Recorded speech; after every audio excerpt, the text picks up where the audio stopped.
Oops, I should probably start from the beginning. So it's June already. It's hard to believe. Can you see my slides there? I think so.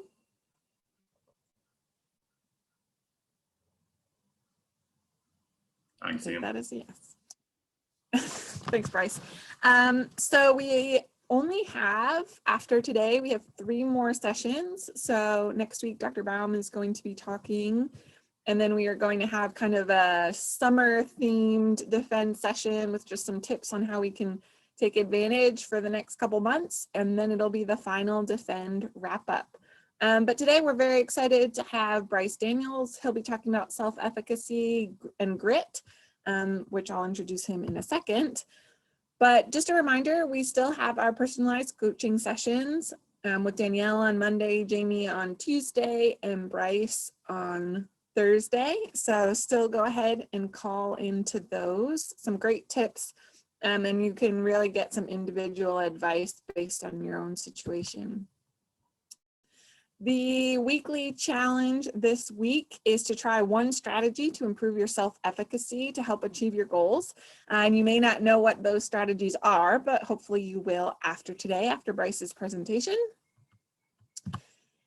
And of course, you can see demos on our YouTube channel, find our fast facts. Our challenge this week, the cooking demo this week is going to be quick, healthy, easy 5-ingredient recipes. And the physical activity, looking at the aerobic component of health-related fitness. So with that, we'll go ahead and get started. Most of you may know Bryce. He's our exercise expert who's been doing the individualized sessions on Thursdays. He is a doctoral candidate as of recently in our Department of Health, Human Performance, and Recreation. But he really has a wealth of expertise in strength and conditioning, motivation, etc. And the topic he'll be talking about today is self-efficacy and some of his latest research on grit. So this is going to be the topic for his dissertation. So he's been really delving into the research and how we can apply some of these principles and theories to help our behavior change. So with that, I will turn it over to you, Bryce. Perfect. I'm just going to share my screen real quick.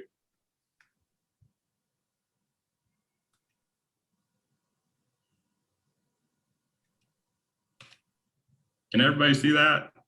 Yep. Perfect. Good.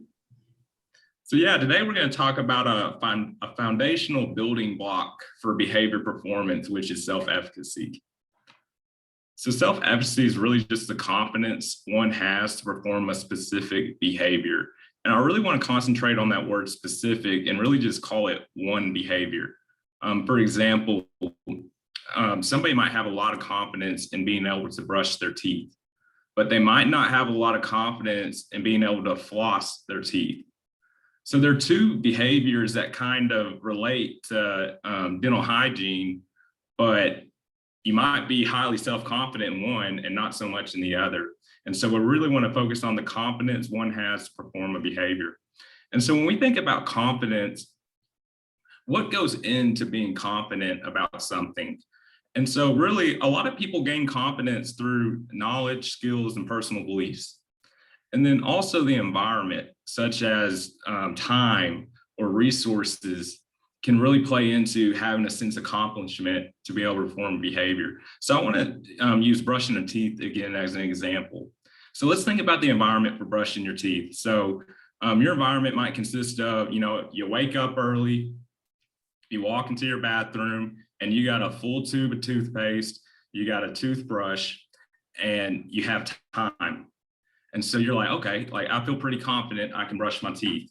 And let's say, you have the knowledge, you brushed your teeth before, or you were taught how to brush your teeth at a young age, you have the skills to do it, then you're going to be very likely to perform the behavior. You have a lot of confidence in, I have everything I need to brush my teeth. Okay, some behaviors you might not be that confident in though. And what's interesting is self-efficacy really directly influences health behaviors or behaviors in general, right? So if somebody has a lot of self-confidence in being able to eat healthy, they're probably going to eat healthy. if somebody has a lot of confidence in being able to exercise, that person's probably going to exercise.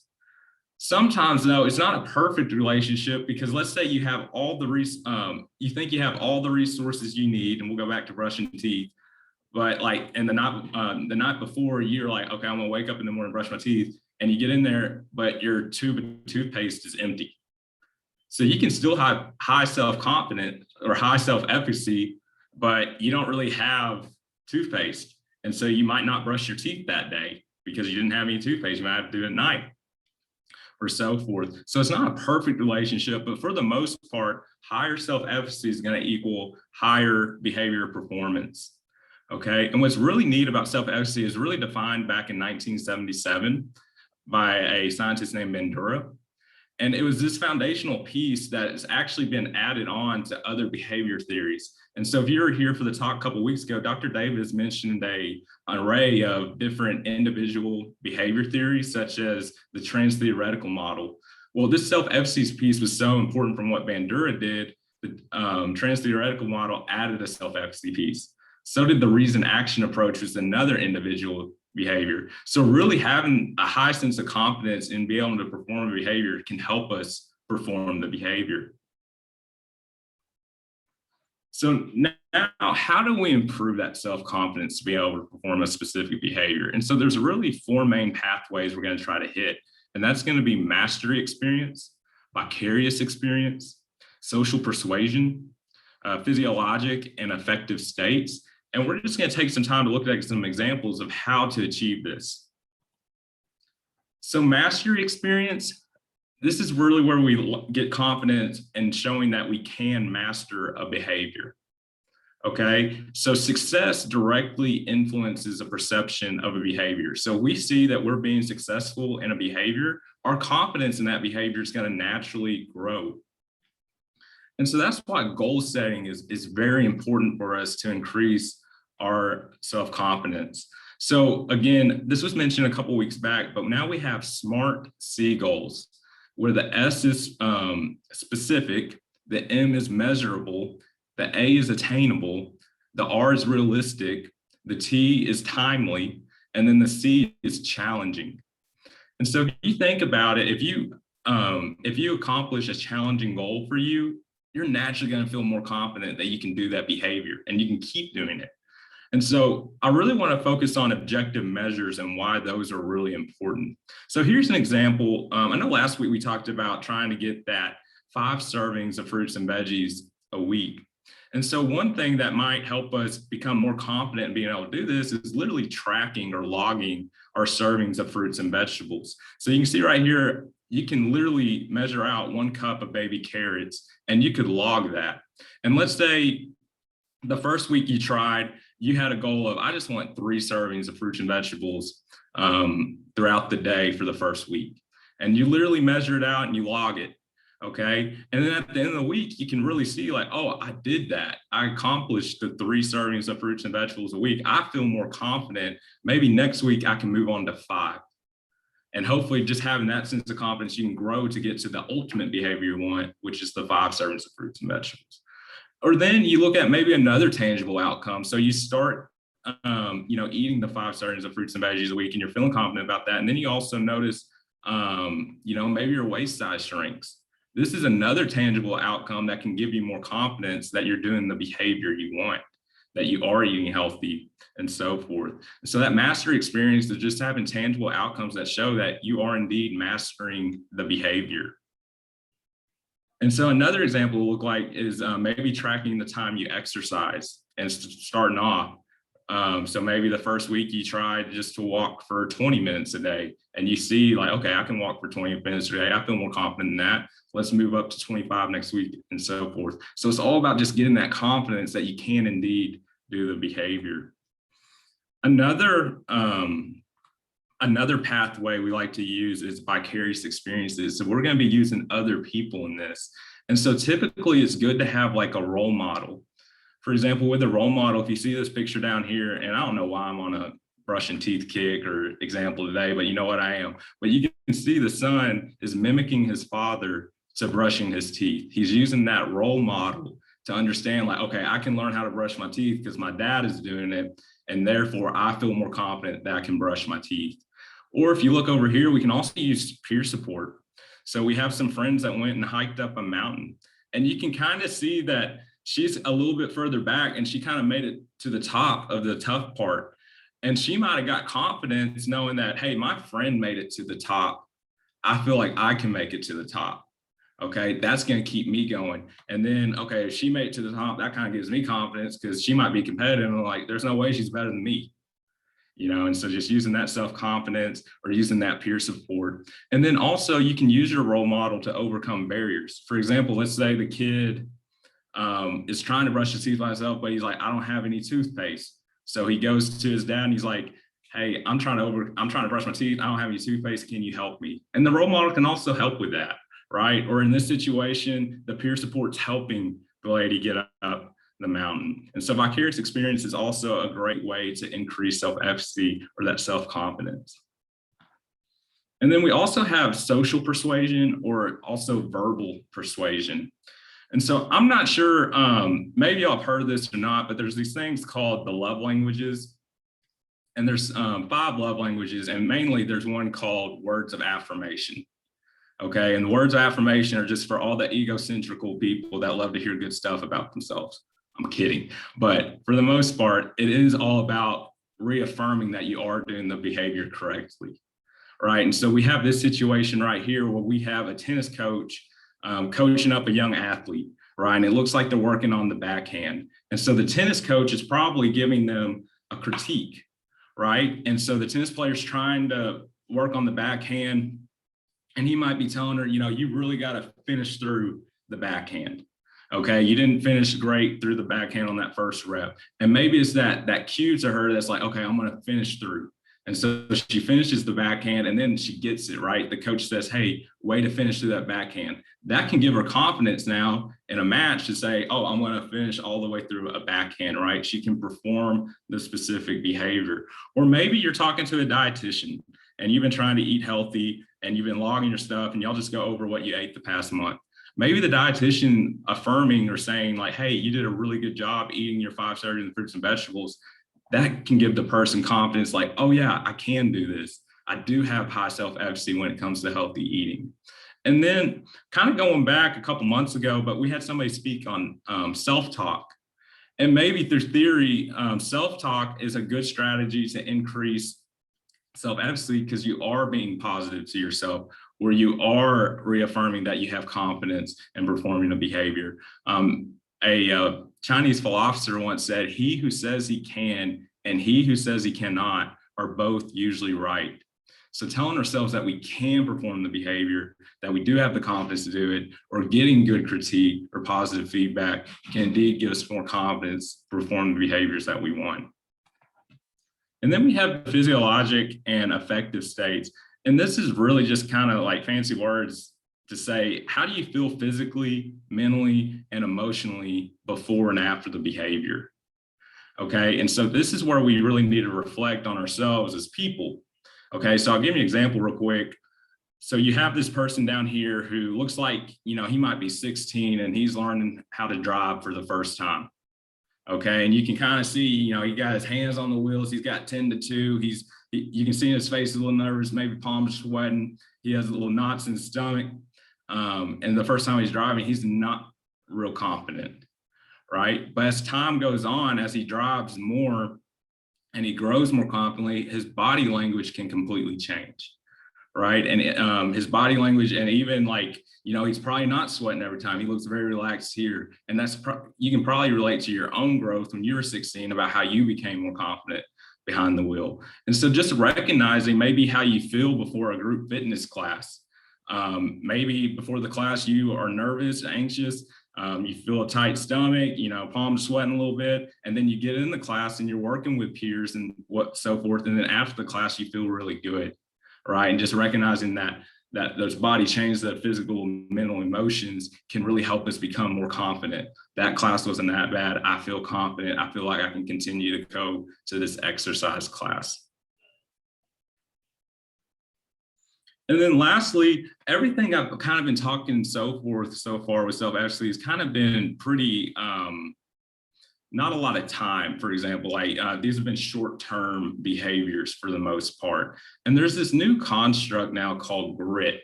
And grit is just the passion and perseverance for long-term goals. And when I say long-term goals, think years. For example, trying to achieve a college degree, or parenting takes grit, raising a child for at least 18 to 80 years, right? And so forth.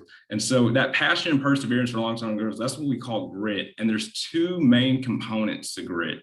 We have consistency of interest, and we also have perseverance of effort. So when I say consistency of interest, it's really just trying to maintain that passion you have for a subject for a long period of time, keeping that passion of, I can do this, I can get my college degree. I know it's typically a 4-year thing, but I can keep going, right? And then perseverance of effort, that's just, can you continue to try hard? Can you continue to give your best, even when you're in the face of obstacles, resilience, and so forth? And what they're finding is this grit, it is a good kind of personality trait, but they're finding that perseverance of effort may be the more important facet of grit. The consistency of interest may not be as important as the perseverance of effort. So continue to try hard in what we do, going after our goals, may be more important. And what they found, they've really done a lot of research with grit and academics.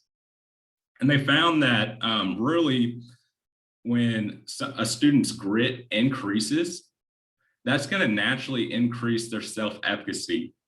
And what they found is once that self-efficacy increases, like, hey, I can do good in school, they found that students were doing better in school. They were getting better test scores and so forth. So self-efficacy served as what we call the middleman, or a mediator for the academics between grit and academics performance. So self-efficacy is still important for having high grit and academic performance. But what we did in Dr. Howie Hickey's research lab is we wanted to look at grit and physical activity.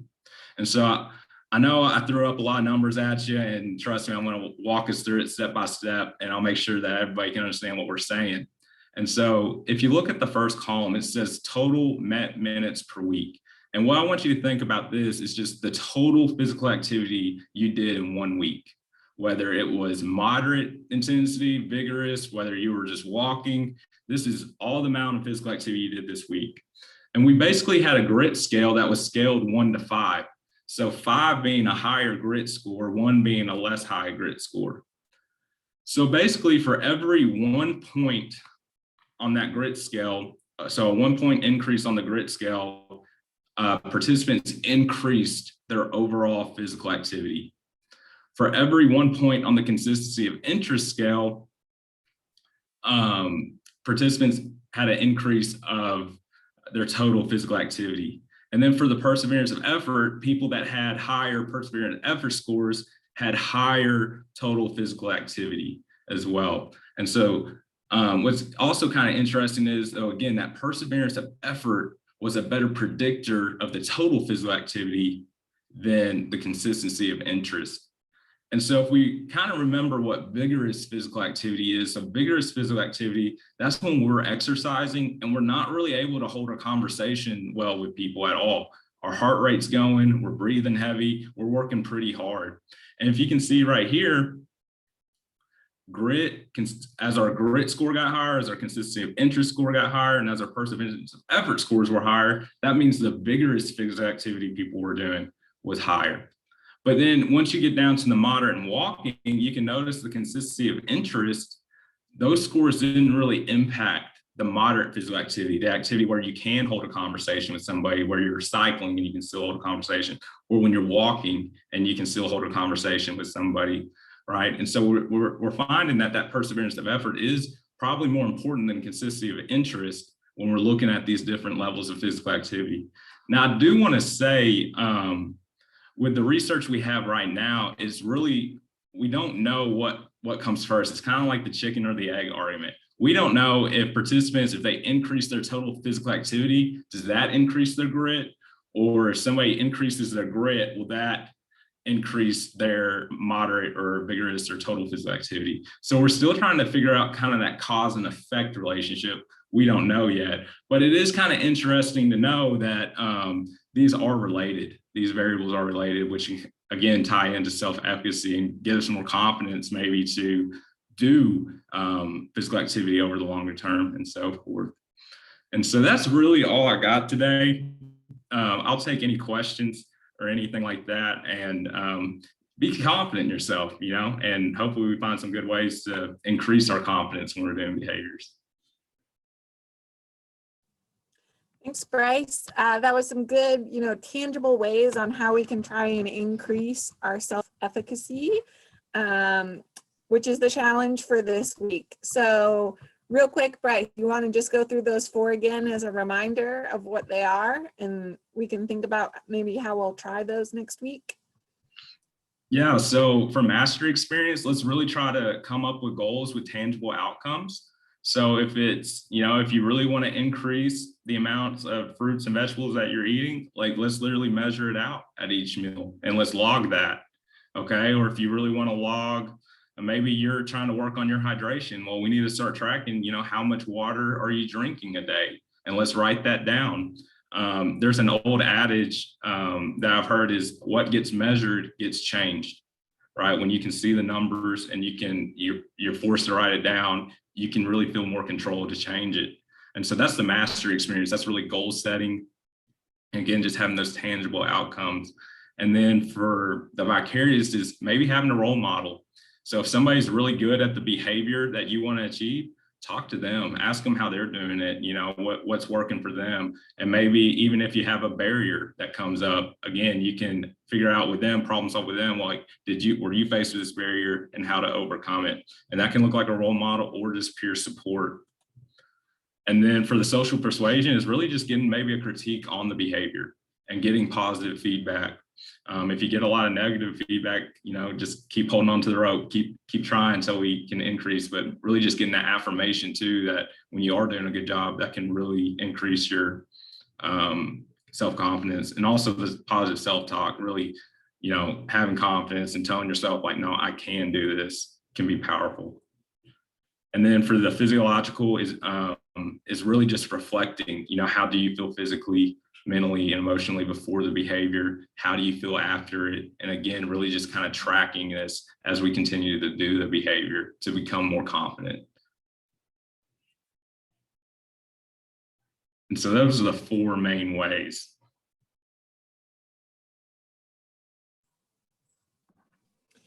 Is there any of those 4 advice that you use for your own behavior change or suggest for others to start with?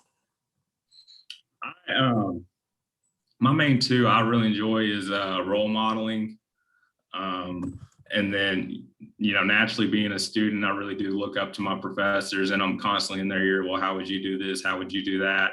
And really just having people pour in to myself has been very helpful for me. And then also like for me, it's just like the goal setting is just really tracking it, seeing the change and like having confidence.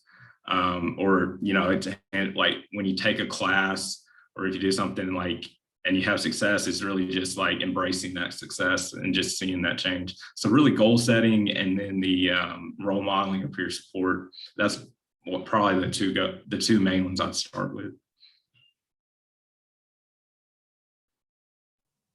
Good suggestions. Anybody else have any questions? And again, Bryce is available on Thursdays, or if you can't make a meeting time, you can go ahead and send Dr. Baum an email and she'll get you in touch with Bryce. He has lots of good training tips and he's a great motivator, like I said. So with that, everybody enjoy your weekend. Good luck with your challenge next week and we'll see you next Friday.